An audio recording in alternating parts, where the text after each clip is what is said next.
CEO took his mute 7-year-old daughter to the playground and froze when a poor boy made her speak for the first time. Before we dive into the story, drop a comment below and tell us where you're watching from. Enjoy the story. Chapter 1. The Silence That Spoke Volumes. Robert Harrison adjusted his Armani tie one more time before stepping out of his black Mercedes in the parking lot of Riverside Park. The afternoon sun cast long shadows across the playground, where the sounds of children's laughter echoed like a symphony he'd forgotten how to hear. His 7-year-old daughter Emma sat quietly in the back seat, her golden hair catching the light like spun silk, her blue eyes fixed on something only she could see. "Come on, sweetheart," Robert said softly, opening her door. Emma slipped her small hand into his much larger one, but said nothing. She never said anything. For 3 years, 2 months, and 16 days, Robert counted every single one, Emma had been silent. Not by choice, the doctors said. The trauma of losing her mother in that car accident had locked away her voice somewhere deep inside, and no amount of therapy, specialists, or prayers had been able to find the key. Robert was a man who solved problems for a living. As CEO of Harrison Industries, a Fortune 500 company, he commanded boardrooms full of executives, negotiated million-dollar deals, and turned failing businesses into success stories. But he couldn't fix the one thing that mattered most, his daughter's silence. They walked toward the playground, Emma's tiny fingers gripping his hand like a lifeline. Other children ran past them, shouting and playing games that Emma watched with longing eyes, but never joined.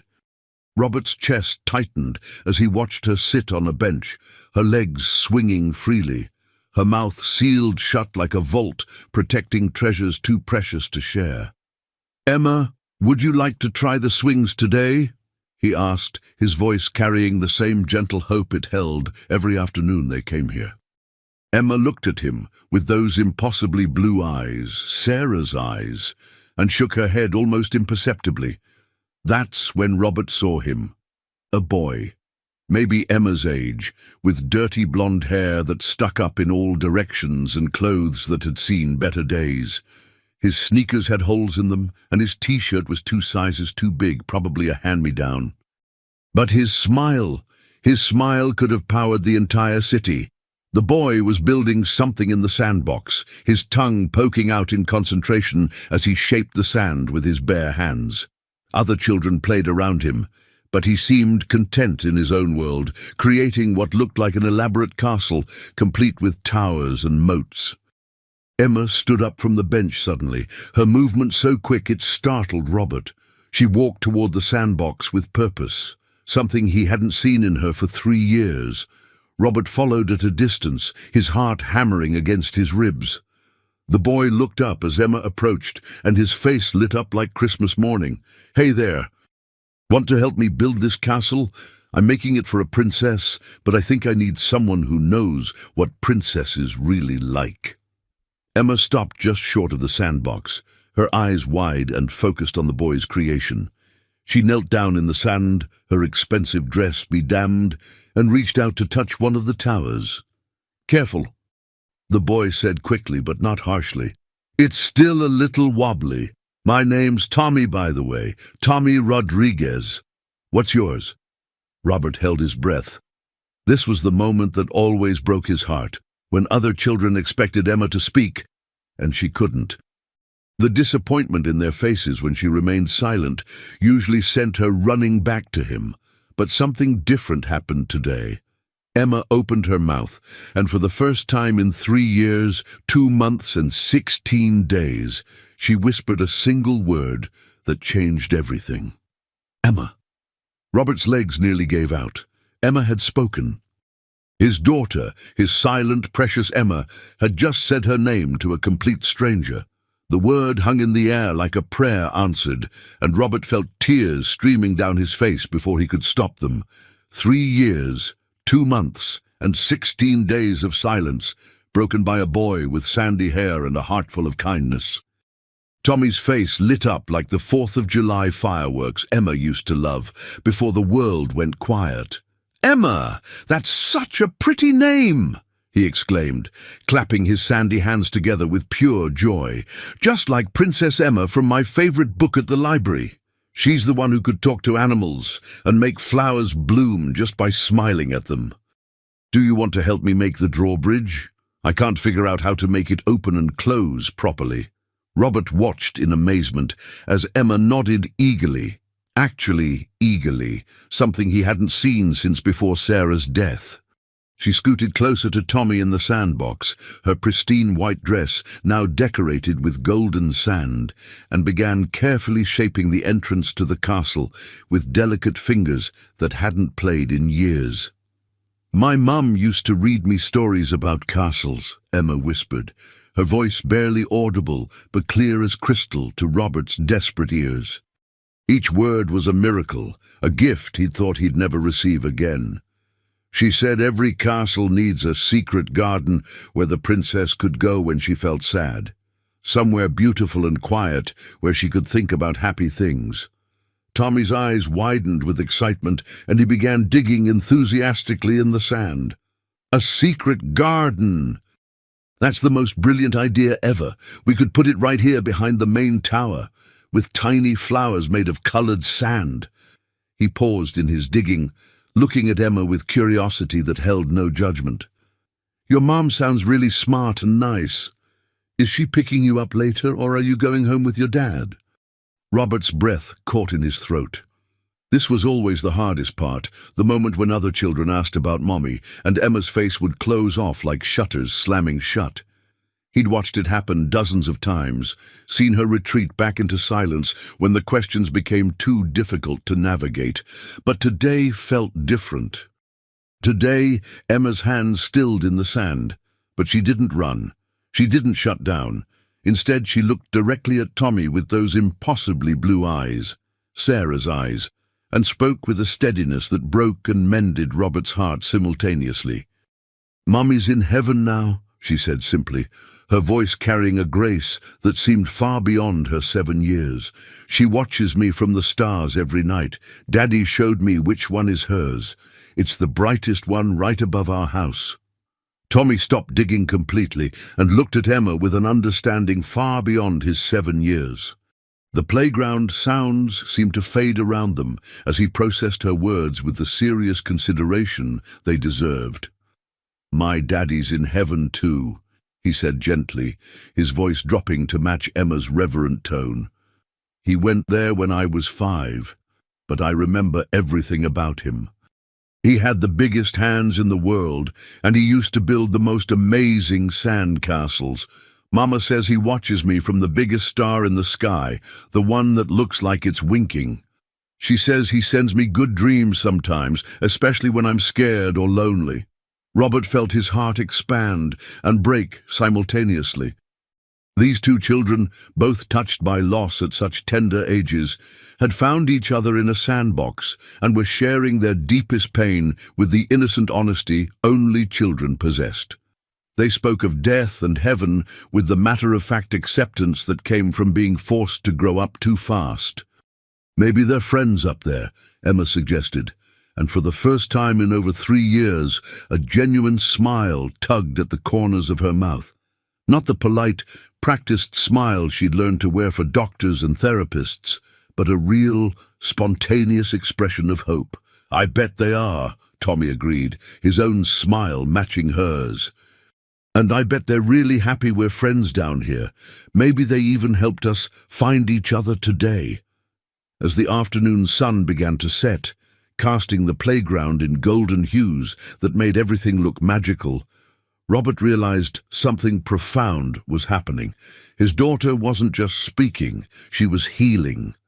The locked-away part of her soul was opening like a flower reaching towards sunlight, and it was all because of a boy with holes in his shoes and a heart bigger than the sky.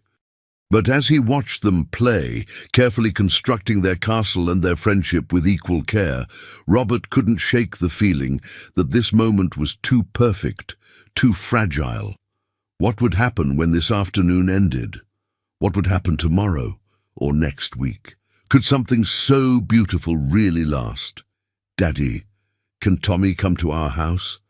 Emma asked as they walked back to the Mercedes, her small hand still clutching Robert's, but now with excited energy instead of the desperate need he'd grown accustomed to. Her voice carried a lightness he'd forgotten existed. Robert glanced back at the sandbox, where Tommy was carefully dismantling their castle, saving the sand for tomorrow's children with the kind of thoughtfulness that spoke to his character.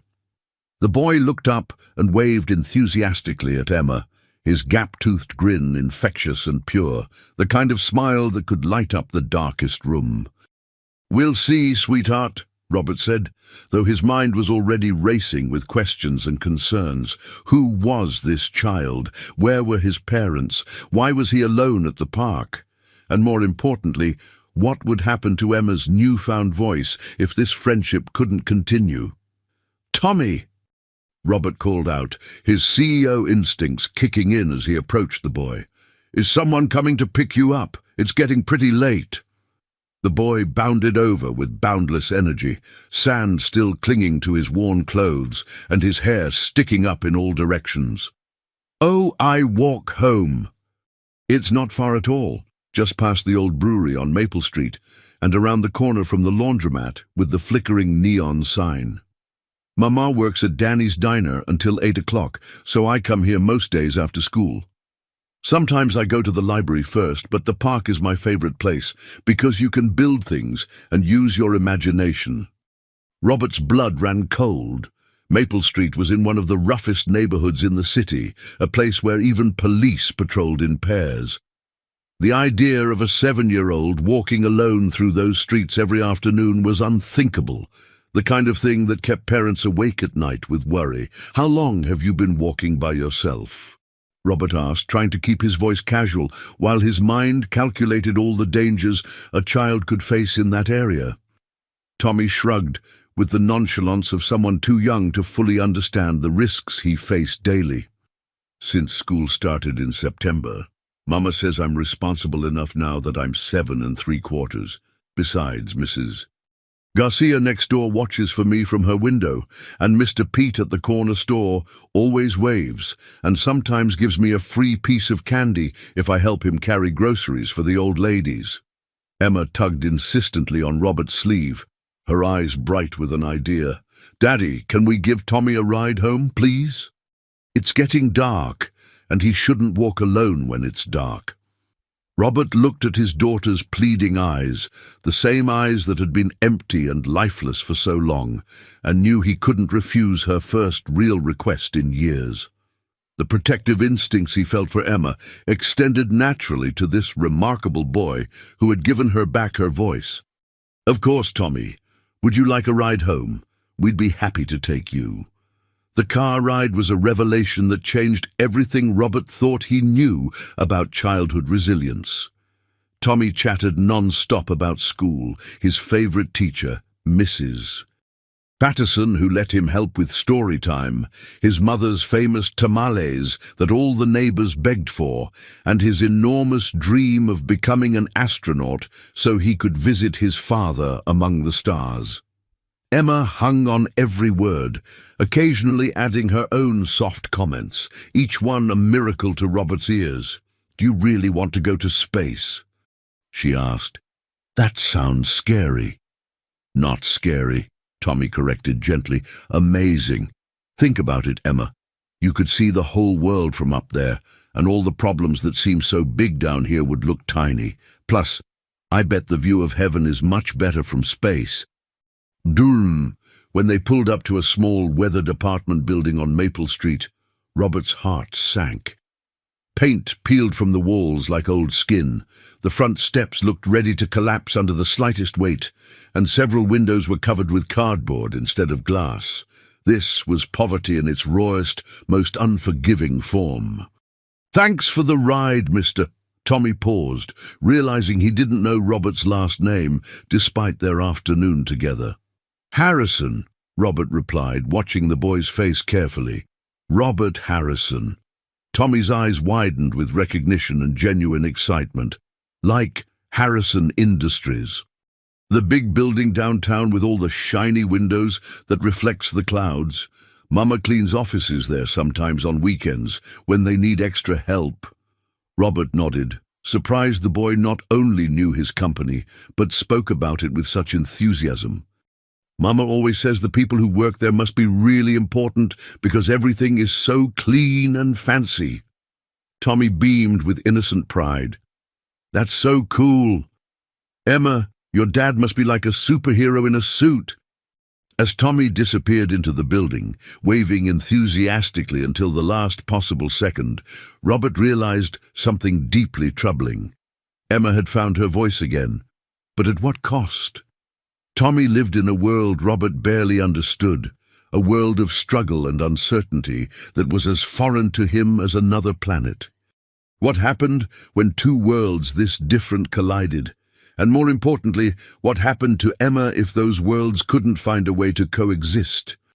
The next morning, Robert found Emma sitting by her bedroom window in the reading nook Sarah had created years ago, fully dressed in her favorite blue dress and staring intently at the digital clock on her nightstand. Sunlight streamed through the gauze curtains, illuminating her golden hair like a halo.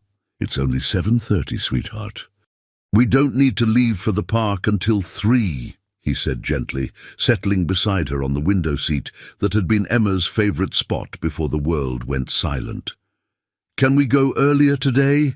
Emma asked, her voice clearer and stronger than it had been yesterday, each word more confident than the last. Tommy said he might go to the library before the park today. He's going to read stories to the little kids, and I want to see what books he likes. Maybe I could help him. Robert's heart swelled with joy and worry in equal measure. Emma was speaking in full sentences, showing enthusiasm for activities beyond their quiet, carefully controlled routine, all positive signs that filled him with hope. But her entire emotional recovery seemed hinged on one little boy she'd known for less than 24 hours, and that dependence terrified him. Emma, honey, we need to talk about Tommy, Robert began carefully, choosing his words like stepping stones across a dangerous river. He's a wonderful boy, and I'm so happy you've become friends, but he's my best friend, Emma interrupted with a firmness that surprised Robert completely. He understands about missing people and having holes in your heart that hurt sometimes, and he makes me want to talk again, Daddy. When I'm with him, the words don't feel stuck anymore. The simplicity and honesty of her statement hit Robert like a physical blow. Tommy made her want to talk again. 3 years of the best therapist money could buy, countless sessions with child psychologists, specialists flown in from around the world. None of it had accomplished what one afternoon with a boy from Maple Street had achieved. That afternoon, they found Tommy at the public library, exactly where he'd said he would be, and the sight that greeted them took Robert's breath away. Tommy sat in the children's section, surrounded by a diverse group of younger kids who watched him with rapt attention as he brought a story to life with animated voices and expressive gestures. And then the dragon realized that he wasn't scary at all. He was just lonely and misunderstood, Tommy was saying, his voice animated and engaging, his whole body moving as he acted out the story. Nobody had ever asked him why he breathed fire. They just ran away screaming. So when the princess finally sat down and asked him about his feelings, he started crying tears of joy instead of breathing fire. Emma walked over without hesitation and sat cross-legged on the colorful carpet with the other children, completely absorbed in Tommy's storytelling. Robert watched from behind the nearby stacks, amazed and emotional. His daughter, who had barely interacted with other children since the accident, was now part of a group, laughing and clapping along with the story like she'd never been silent at all. When story time ended and the children scattered to find their own books, Tommy spotted Emma and his face lit up like Christmas morning. "Emma, you came. Did you hear the dragon story? It's one of my favorites because it teaches us that sometimes people who seem scary are just sad inside. I love stories where everyone ends up happy and understood." "Me too," Emma replied with growing confidence. "Tommy, do you read stories here every day? You're really good at making the characters feel real." "Mrs. Patterson lets me help with story time on Wednesdays and Fridays," Tommy explained with obvious pride. "She says I have a special gift for bringing characters to life and helping kids connect with books. I want to write my own books someday, stories that help sad kids feel better and less alone." Robert felt something fundamental shift in his chest. This wasn't just a lucky encounter or a temporary bright spot. Tommy was genuinely special. His natural empathy, his intuitive way with children, his resilience despite obvious hardship, these were qualities that couldn't be bought, taught, or manufactured. As they left the library together, Emma slipped her free hand into Tommy's with complete trust, creating a three-person chain that felt more natural than anything Robert had experienced since Sarah's death. For the first time in over 3 years, he felt like they might actually be a family again. But then Tommy mentioned something that shattered Robert's growing sense of peace and changed everything. "Oh, by the way, Mama wanted me to thank you for the ride yesterday, Mr. Harrison. She was worried when I was 15 minutes late getting home, but when I told her all about Emma and our castle and how we're both missing people in heaven, she cried happy tears." Tommy paused, his expression growing suddenly serious beyond his years. "She said it was the first time in months I talked about making a new friend instead of just missing Daddy. Mama's been really worried about me lately, especially since the eviction notice came. She tries to hide it, but I know she's scared." Robert's blood turned to ice. Eviction notice? This perfect healing friendship was about to be destroyed by something as brutal and final as an eviction. Robert couldn't concentrate on anything for the rest of the evening. While Emma played quietly in her room, talking to her stuffed animals for the first time in years, creating elaborate stories that drifted through the house like music, his mind raced with Tommy's casual mention of an eviction notice. He tried to convince himself it wasn't his responsibility. He'd built Harrison Industries from nothing by making hard decisions, by understanding that business was business and emotions were luxuries successful people couldn't afford. Getting personally involved in the financial troubles of every person who touched his life was a recipe for disaster. But every time he closed his eyes, he saw Tommy's gap-toothed smile and heard Emma's laughter echoing through the house for the first time since Sarah died. How could he weigh business principles against his daughter's miraculous recovery? At midnight, Robert found himself in his mahogany-paneled study, laptop open, researching everything he could about 8 and 47 Maple Street, apartment 3B. What he discovered in the public records made his stomach churn with a mixture of sadness and anger at the unfairness of life. Maria Rodriguez, age 28, worked 3 part-time jobs, cleaning offices for minimum wage in the early morning hours, washing dishes at Danny's diner during the dinner rush, and occasionally babysitting for neighbors when her schedule allowed.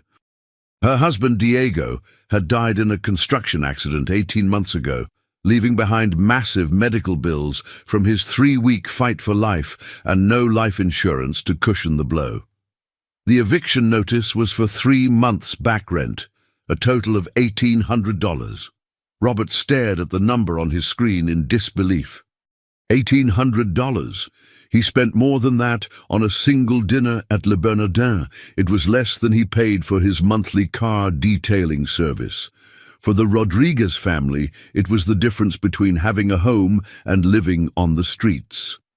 Robert picked up his phone 3 times to call his assistant Margaret, to have her cut a check and solve the problem quietly and efficiently.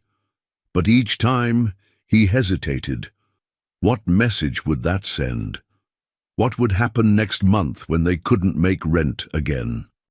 Was he solving a problem or creating a dependency that would ultimately make things worse?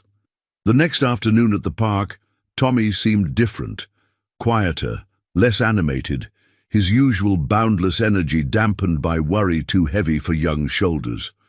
When Emma asked him to help build another castle, he agreed, but his heart wasn't in it. His movements were mechanical, distracted. "Tommy, is everything okay?" Emma asked, with the intuitive concern that seemed to be her superpower. "You seem sad today. Did something happen?"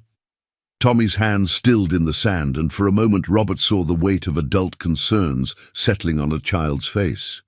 "Mama cried again last night after she thought I was asleep. The man from the apartment office came by, and he wasn't very nice to her. He said mean things about people who don't pay their bills, and he gave her a new paper that said, 'We have to leave in 2 weeks if we can't pay.'" Tommy looked up at Emma with eyes that had seen too much. "I don't want to move far away, Emma. I just found my best friend, and I don't want to lose you, too." Emma's face crumpled with an expression Robert hadn't seen since the day they told her Mommy wasn't coming home. "You can't move away. You're the only one who understands about mommies and daddies in heaven. You're the only one who makes me want to talk." Robert watched his daughter's face cycle through emotions he hadn't seen in 3 years: anger, fear, desperation, and a fierce protectiveness that reminded him so much of Sarah it took his breath away. She was feeling again, deeply and completely, and it was both beautiful and terrifying. "Maybe your daddy can help," Tommy said suddenly, looking at Robert with hopeful eyes that carried the weight of a family's future. "He's important, right? Important people can fix things that regular people can't fix." The weight of both children's expectant gazes settled on Robert's shoulders like lead. He was important. He could fix this. But should he? And if he did, what would be the consequences for everyone involved? "I'll see what I can do," Robert heard himself saying, though his mind was screaming warnings about boundaries and complications and the dangerous territory of mixing business with personal feelings. That night, as Robert tucked Emma into bed in the room that still smelled faintly of Sarah's lavender perfume, she looked up at him with those impossibly blue eyes and said the words that would haunt him for sleepless days to come. "Daddy, if Tommy moves away, I think I might stop talking again. He's the only person who makes the words want to come out of the quiet place where they've been hiding. Without him, I don't know if I'll remember how to use my voice." Robert realized with crystal clarity that he wasn't just being asked to help a struggling family. He was being asked to save his daughter's voice, her healing, her future. But was he strong enough to bridge 2 worlds that seemed destined to remain apart? And what would be the cost of trying? Robert stood outside 847 Maple Street at 7:30 the next morning, holding an envelope containing a certified check for $5,000, enough to cover back rent and several months ahead. He'd barely slept, wrestling with Sarah's voice in his head, her gentle wisdom echoing through his memory. "You can't solve everything with money, Bobby," she used to say when he tried to write checks for problems that required more than financial solutions. "Sometimes the heart needs more than the wallet can provide. Sometimes people need to feel like they've earned their dignity." But what was the alternative? Let Tommy and his mother get evicted? Watch Emma retreat back into silence? Sometimes money was the only tool he had, the only language he spoke fluently enough to help. The apartment building looked even more run down in the harsh morning light. Graffiti covered most of the first-floor walls. The sidewalk was cracked and uneven, and the smell of garbage and despair seemed to hang in the air like fog. Robert climbed the creaking stairs to 3B, each step echoing his doubts, and knocked gently. The woman who answered the door was not what he'd expected. Maria Rodriguez was beautiful in the way that hardship couldn't touch. High cheekbones that spoke of indigenous heritage, intelligent dark eyes that missed nothing, and an aura of dignity that poverty couldn't diminish.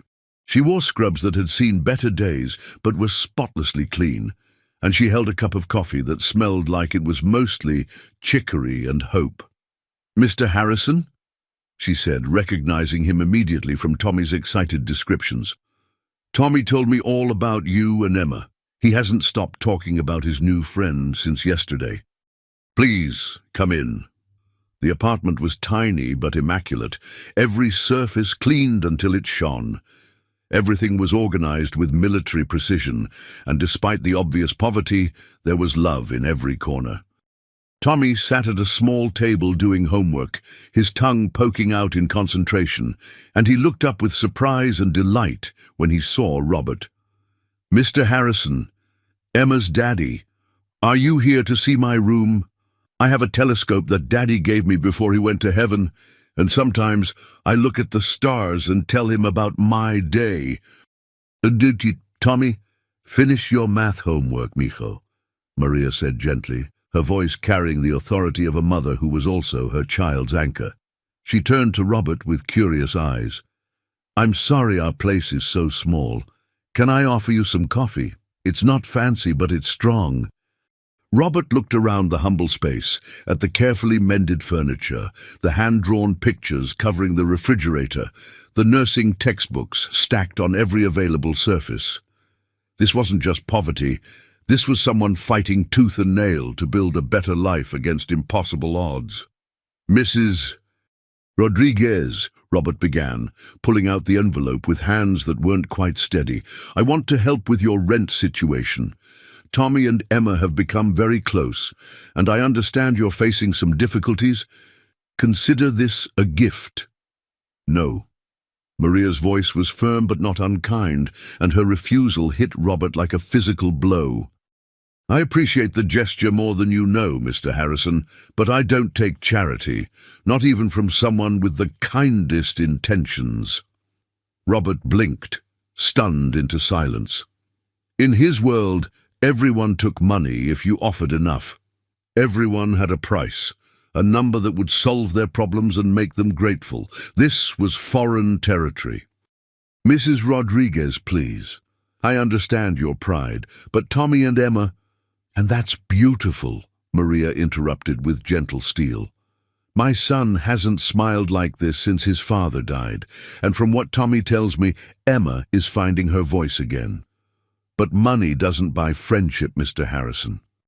It complicates it, creates imbalances that children shouldn't have to navigate." "Then what can I do?" Robert asked, genuinely confused and feeling helpless in a way that was completely unfamiliar. "I can't just watch you get evicted when I have the power to prevent it." Maria studied him for a long moment, her intelligent eyes seeming to see straight through to his soul. When she spoke, her words would change everything. "You want to help? Give me a job. A real job with benefits and a future. I'm 2 semesters away from finishing my nursing degree, but I can't afford to continue. Help me build something lasting, not just pay for a temporary fix that solves nothing." Tommy looked up from his homework, his young face bright with understanding that amazed Robert.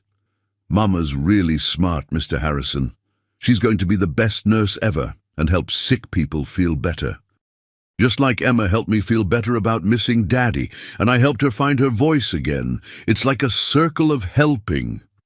Robert stared at this remarkable woman and her extraordinary son, realizing he'd completely misunderstood everything about their situation. This wasn't about charity.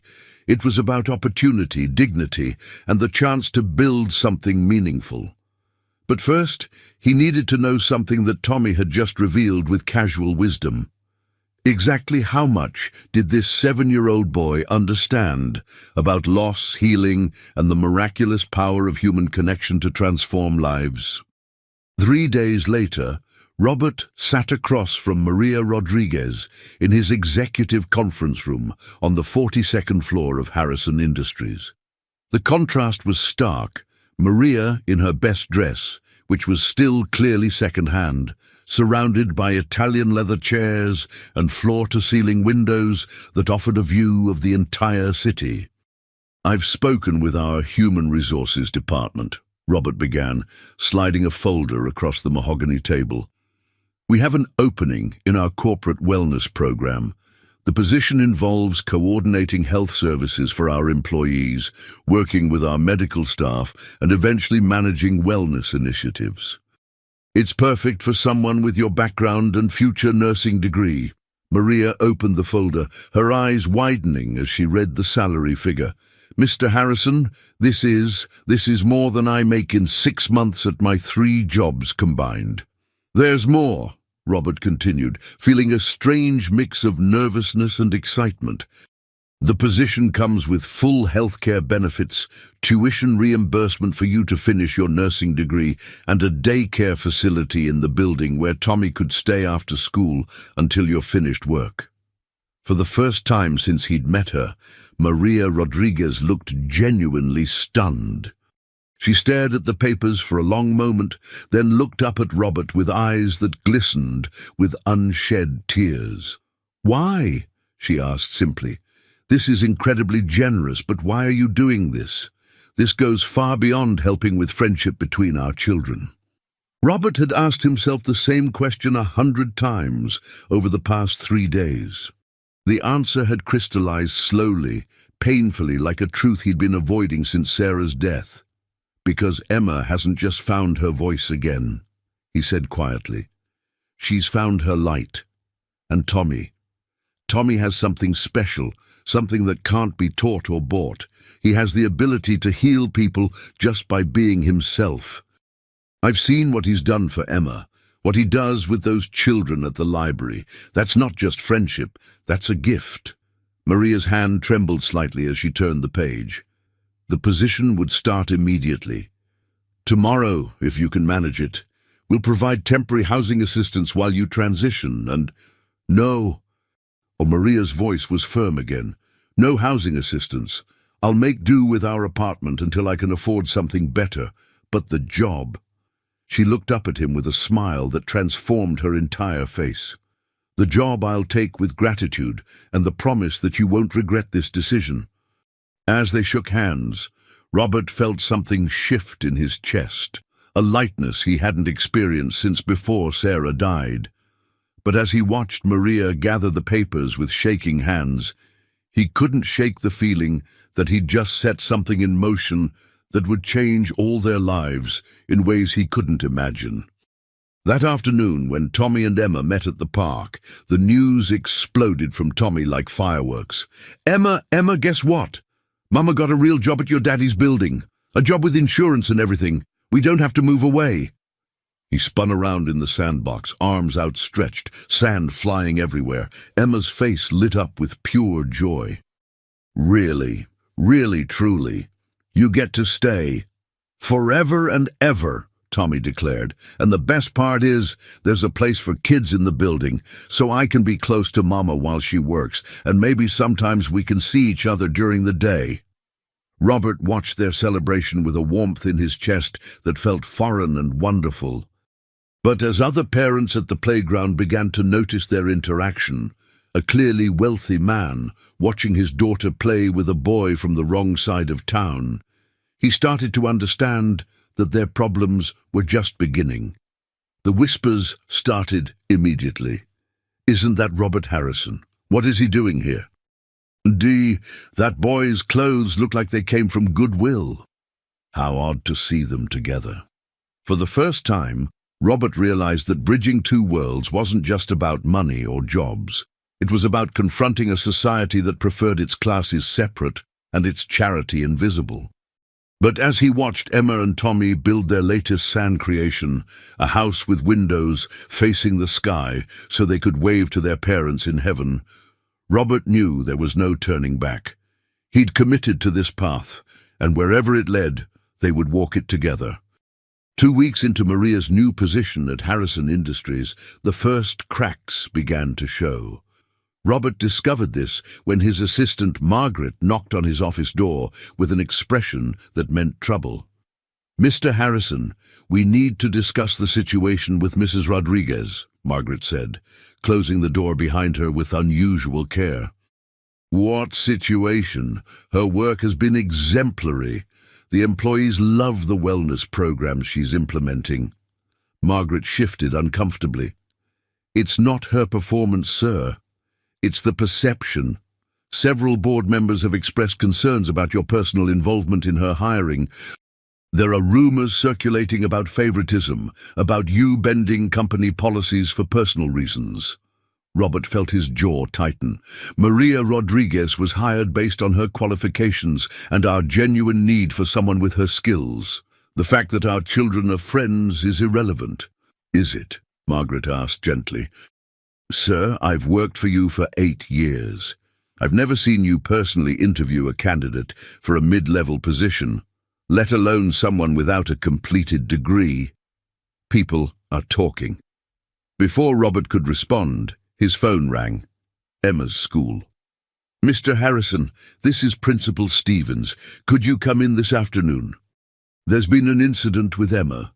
An hour later, Robert sat in the principal's office while Emma fidgeted in the chair beside him, her face streaked with tears. Across from them sat another parent, Mrs. Blackwood, whose daughter Madison was in Emma's class. Emma hit Madison during recess, Principal Stevens explained. When we asked her why, she said Madison called her friend Tommy trailer trash and said she was stupid for playing with poor kids. Mrs. Blackwood sniffed disdainfully.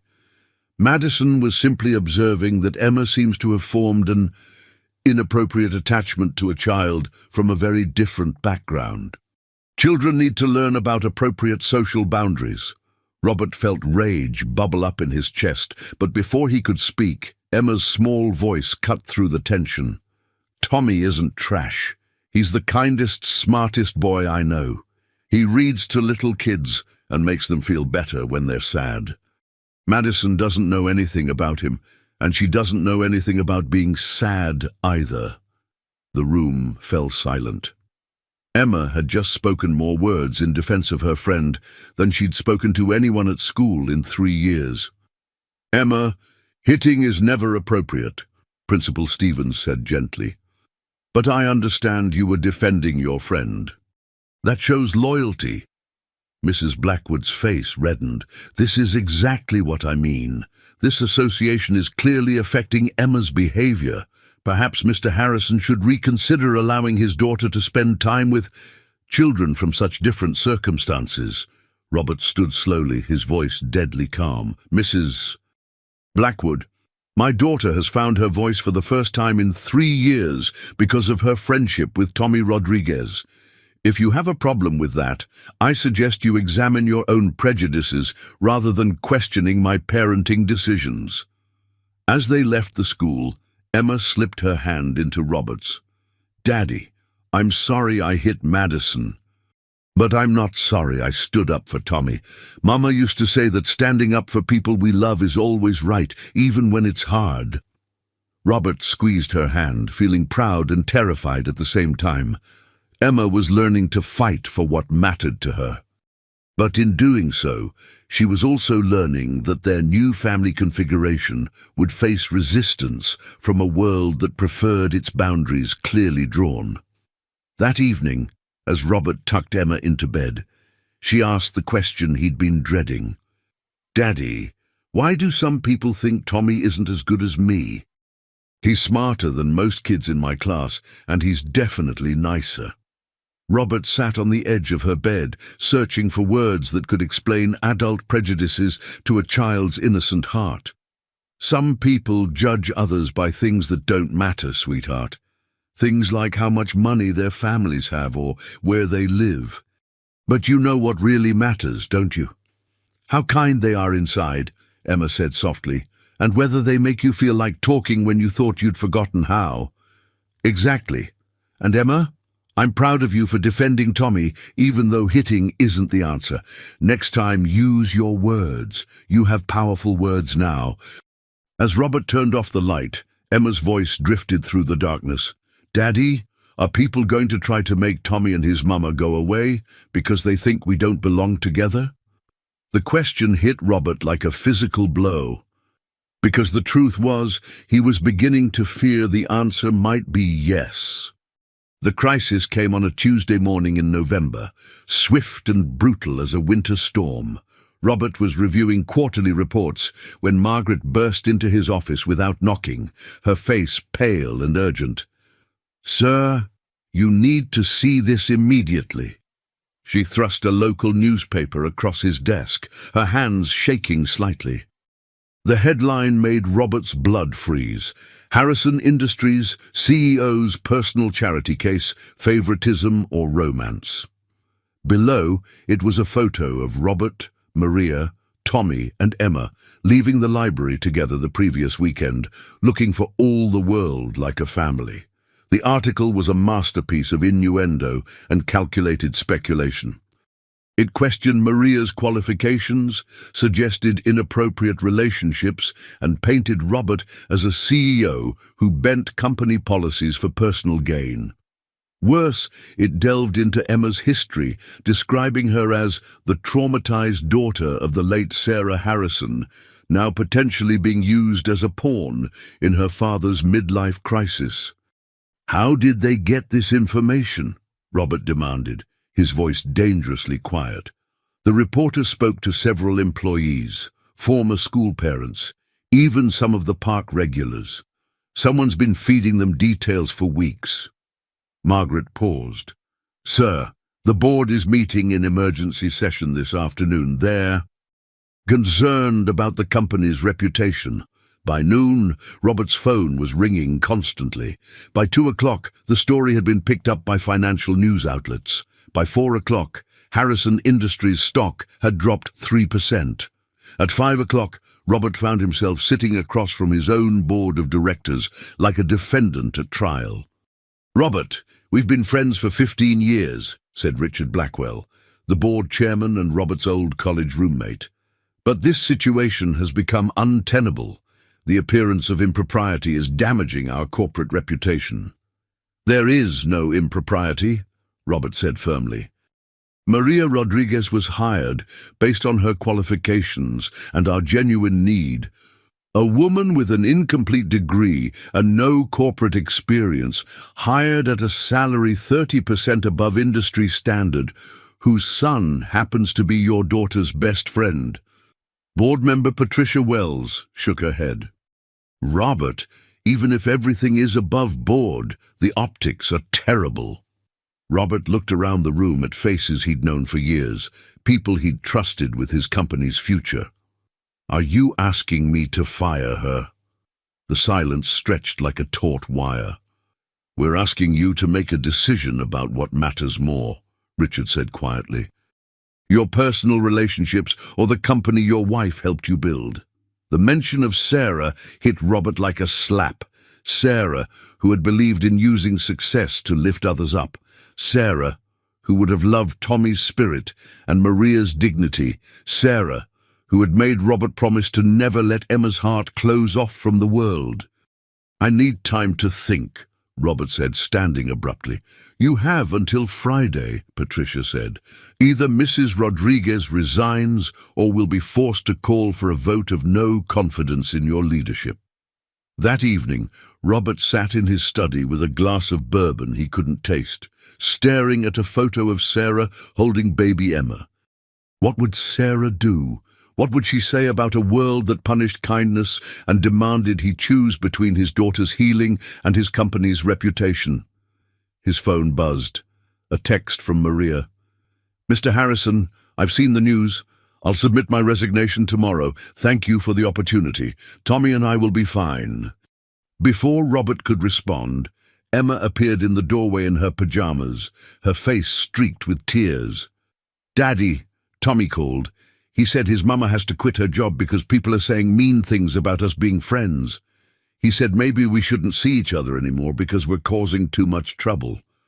Robert's heart shattered as he looked at his daughter's devastated face. She'd found her voice, her joy, her best friend, and now adult prejudices threatened to take it all away. "Is that true, Daddy? Do we have to stop being Tommy's family because people don't like us together?" Robert realized that this moment would define not just his future, but Emma's understanding of whether love and loyalty mattered more than public opinion and financial success. His answer would change everything. Robert didn't sleep that night. By dawn, he'd made a decision that would either save his family or destroy everything he'd built. He called Margaret at 6 a.m. "Cancel all my meetings today and call an emergency press conference for 2 o'clock this afternoon. Sir, The board specifically advised against... Margaret, I'm not asking for advice. I'm telling you what we're going to do. At 7 a.m., Robert knocked on Maria's apartment door. She answered, still in her pajamas, her eyes red from crying. Mr. Harrison, I meant what I said. I'll resign today. I won't let Tommy and Emma suffer because adults can't handle their friendship. May I come in? We need to talk. In the small living room, Tommy sat at the kitchen table, pushing cereal around his bowl, his usual brightness dimmed. When he saw Robert, he managed a brave smile. Hi, Mr. Harrison. I told Emma she shouldn't be sad about Mama's job. We'll be okay. We're always okay. The child's resilience in the face of adult cruelty broke something in Robert's chest. Tommy, what if I told you that your mama doesn't have to quit? What if I told you that sometimes adults need to stand up to bullies, just like kids do? Tommy's eyes widened. You mean like when Emma hit Madison for saying mean things about me? Exactly like that, except instead of hitting, I'm going to use my words, very public words. Maria stared at him. Mr. Harrison, you can't risk your company for us. It's not worth it. You're wrong, Robert said quietly. You and Tommy have given me my daughter back. You've shown me what matters. And if my company can't survive me doing the right thing, then maybe it's not the company Sarah and I dreamed of building. At 2 o'clock that afternoon, Robert stood before a room full of reporters, cameras, and skeptical faces. Behind him, a large screen displayed the Harrison Industries logo and mission statement. Building communities, strengthening families, creating opportunities. Good afternoon. I'm here to address recent speculation about my company's hiring practices and my personal relationships. Robert's voice was steady, controlled. 3 months ago, my 7-year-old daughter Emma spoke her first words in over 3 years. She had been silent since losing her mother in a car accident, despite the efforts of the finest specialists money could hire. A murmur went through the crowd. This wasn't what they'd expected. Emma found her voice again because of her friendship with 7-year-old Tommy Rodriguez, a remarkable child who understood loss, who showed kindness without expectation of reward, and who possessed a natural gift for healing broken hearts. Tommy's mother, Maria Rodriguez, is pursuing a nursing degree while working 3 jobs to support her son after losing her husband in a workplace accident. Robert paused, looking directly into the cameras. When I learned that the Rodriguez family faced eviction, I was presented with a choice. I could write a check and feel good about my charity, or I could create an opportunity for a hard-working woman to build a better future for herself and her son. I chose opportunity. I chose to offer Maria Rodriguez a position with our company, a position for which she is uniquely qualified, having overcome adversity while maintaining her dignity, her work ethic, and her commitment to helping others. The room was completely silent now. Harrison Industries has always stood for the principle that success means nothing if it doesn't lift others up. Today, I reaffirm that commitment. Maria Rodriguez was hired not because our children are friends, but because she embodies the values this company was built on. Any board member who can't support that decision is welcome to resign. Robert stepped closer to the microphones, his voice gaining strength. I will not apologize for my daughter finding her voice. I will not apologize for recognizing talent, regardless of someone's zip code. And I will not apologize for believing that in America, friendship between children should be celebrated, not scrutinized. As Robert left the podium, reporters shouted questions, but he ignored them all. He had said what needed to be said. Now he had to live with the consequences. His phone was ringing before he reached his car. Richard Blackwell's name flashed on the screen. Robert, what the hell do you think you just did? I told the truth, Richard. Something we seem to have forgotten how to do. The board is meeting tonight. This stunt of yours won't be necessary, Robert interrupted. because I just remembered something important. I own 52% of this company, which means I don't serve at the board's pleasure. You serve at mine." The silence on the other end was deafening. "Now, if you'll excuse me, I need to go pick up my daughter from school. She's probably wondering if her friendship is about to destroy everything she cares about. And I get to tell her that some things are worth fighting for." As Robert hung up, he realized that for the first time since Sarah's death, he felt like the man she'd married, the man who believed that doing right mattered more than being comfortable.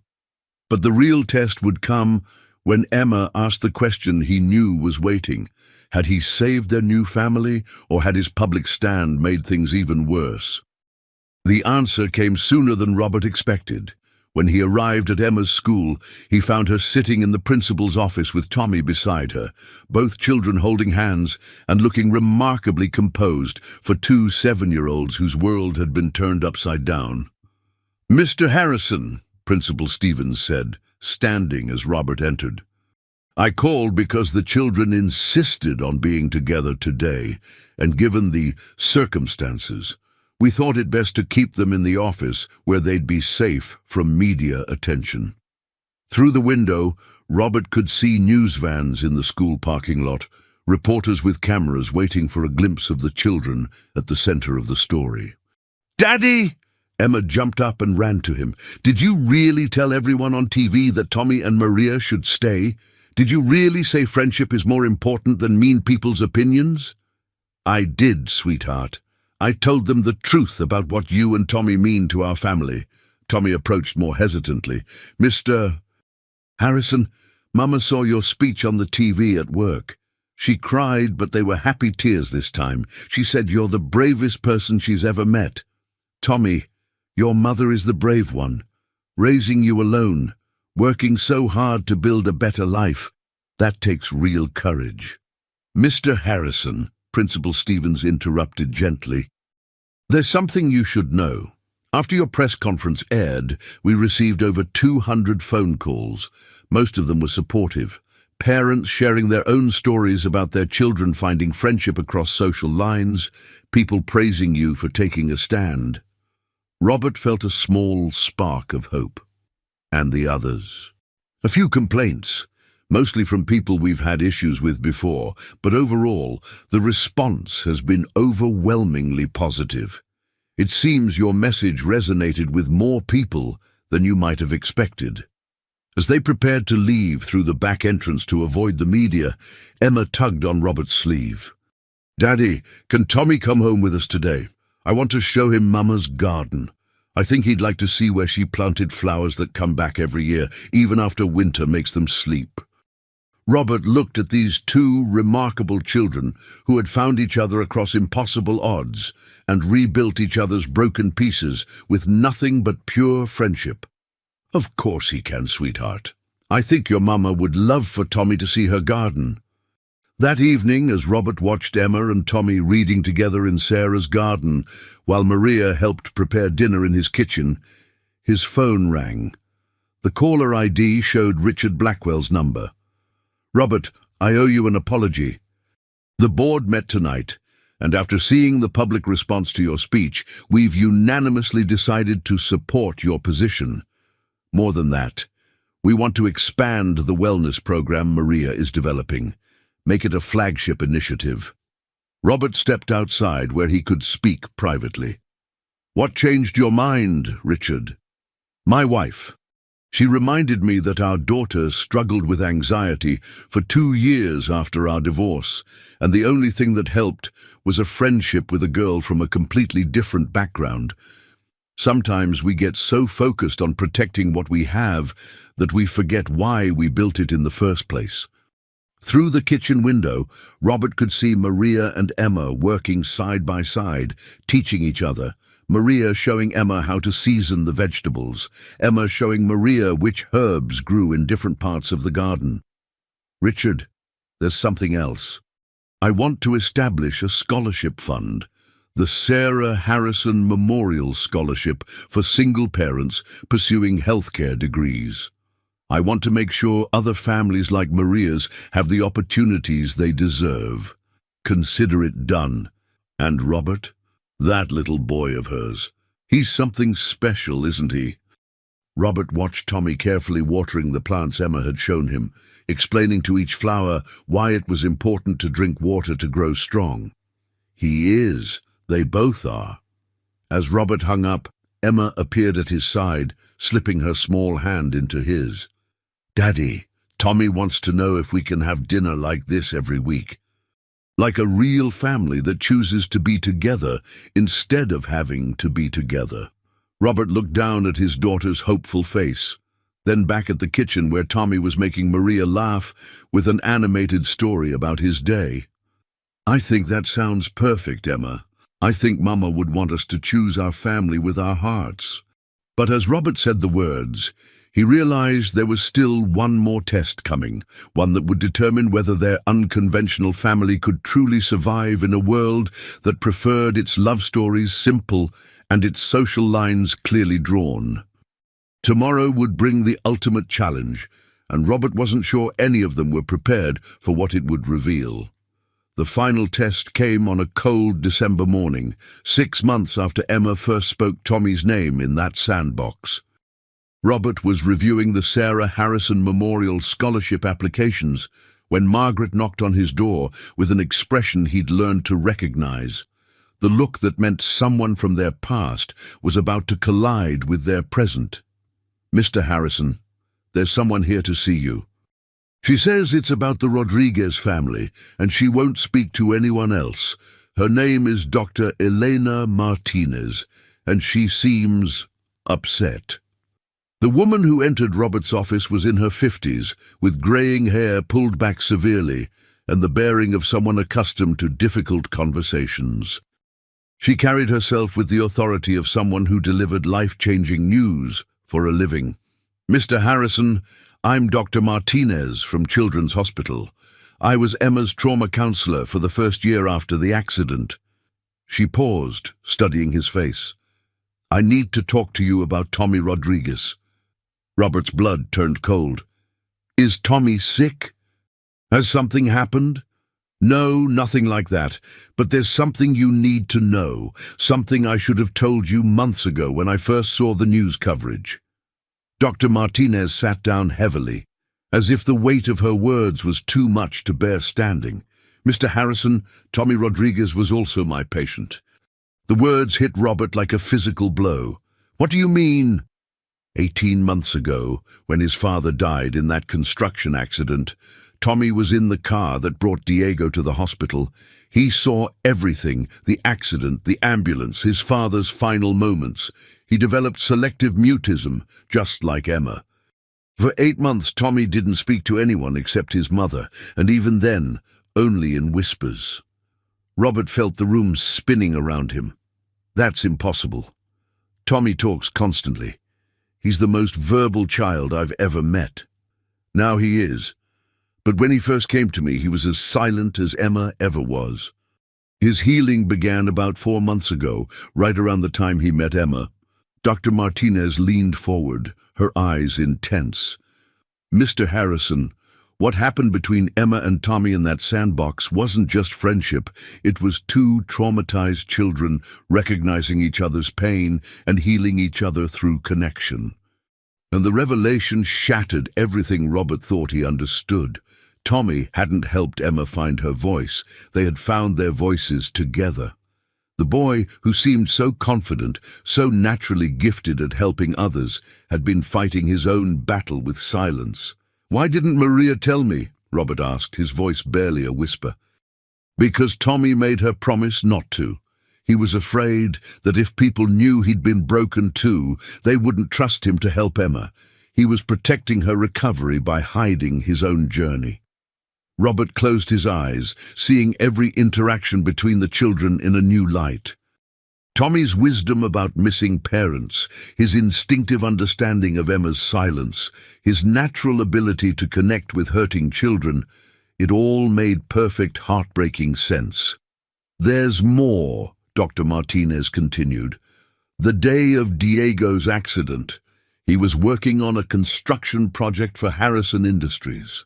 The building site where he died was the foundation for your new corporate headquarters. Robert's world tilted on its axis. Diego Rodriguez had died building Robert's dreams, while Robert sat in board meetings planning the future. The man whose death had traumatized Tommy was killed creating something for the Harrison family legacy. Dr. Martinez, why are you telling me this now?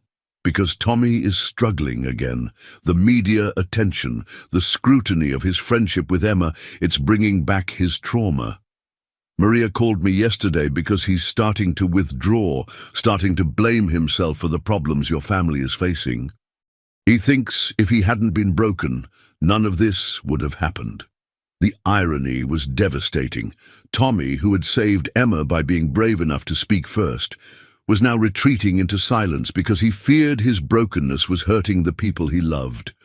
Robert stood abruptly. I need to see him now.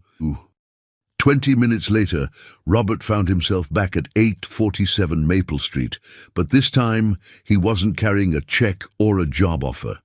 He was carrying the weight of understanding and the determination to save the boy who had saved his daughter. Maria answered the door, her face streaked with tears. Mr. Harrison, I was going to call you.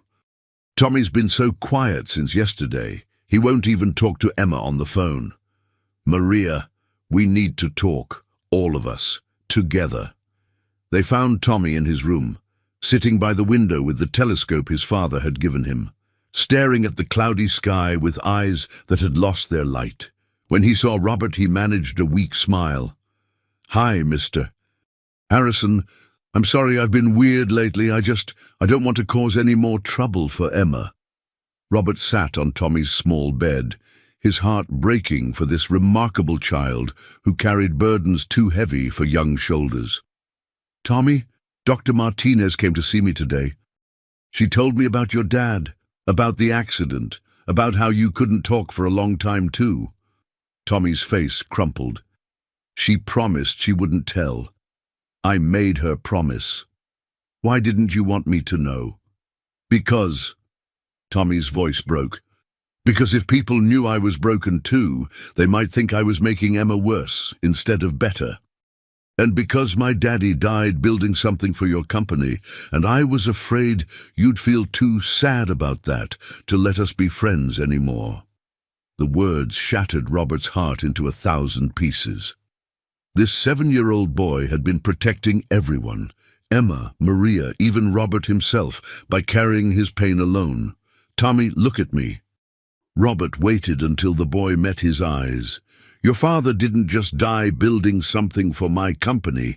He died building something that would create jobs for hundreds of families, something that would help other people achieve their dreams.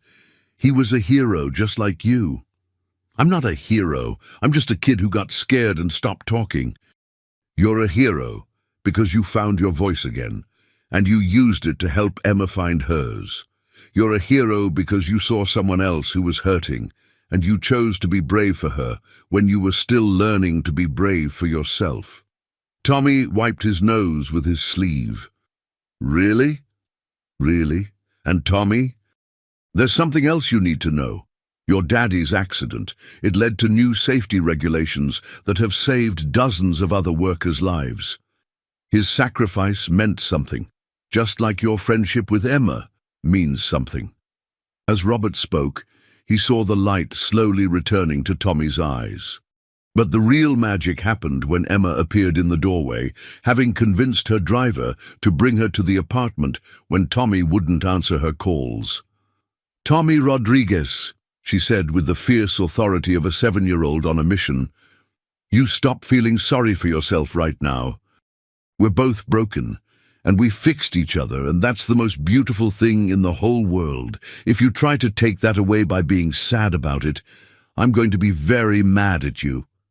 Tommy stared at her for a moment, then burst into laughter.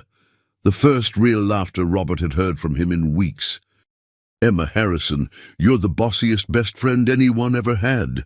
Good. Now come here and help me tell our dads that we want to do something special for all the kids whose mommies and daddies are in heaven. As Robert watched the children embrace, their healing connection stronger than ever, he realized that this had never been a story about a rich man helping a poor family. It had been a story about broken people finding each other and choosing to become family despite, or perhaps because of, their shared wounds. 6 months later, Robert stood in the brand new children's wing of the Harrison Family Healing Center, watching Tommy and Emma lead a support group for children who had lost parents. The center, built with funds from the Sarah Harrison Memorial Foundation and staffed by Maria Rodriguez Harrison, who had legally become part of their family through adoption, served families from every corner of the city. The thing about missing someone, Tommy was telling a roomful of children, is that it never stops hurting completely. But it can start hurting less when you find other people who understand. Emma nodded seriously. And when you help other kids who are sad like you were, it makes the sad turn into something useful. Like how flowers grow from dirt. The dirt isn't pretty, but it makes beautiful things possible. Robert smiled, remembering Sarah's favorite quote, "Healing isn't about forgetting the pain. It's about transforming it into something that helps others hurt less." As he watched his daughter, their daughter, help another silent child find words, Robert understood that this had always been Sarah's plan. Somehow, from whatever place she watched over them, she had orchestrated this entire beautiful collision of broken hearts, learning to beat in harmony again. Emma caught his eye and waved, her smile bright enough to power the entire city.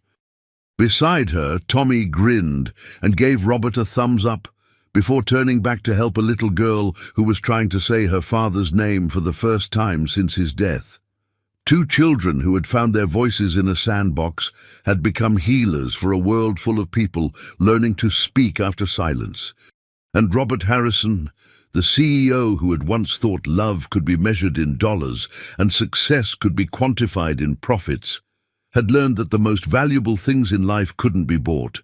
They could only be chosen, nurtured, and shared with hearts brave enough to remain open despite the risk of breaking. In the end, Emma had been right from the very beginning. Sometimes the most beautiful thing in the whole world was simply 2 broken people choosing to fix each other, one word at a time.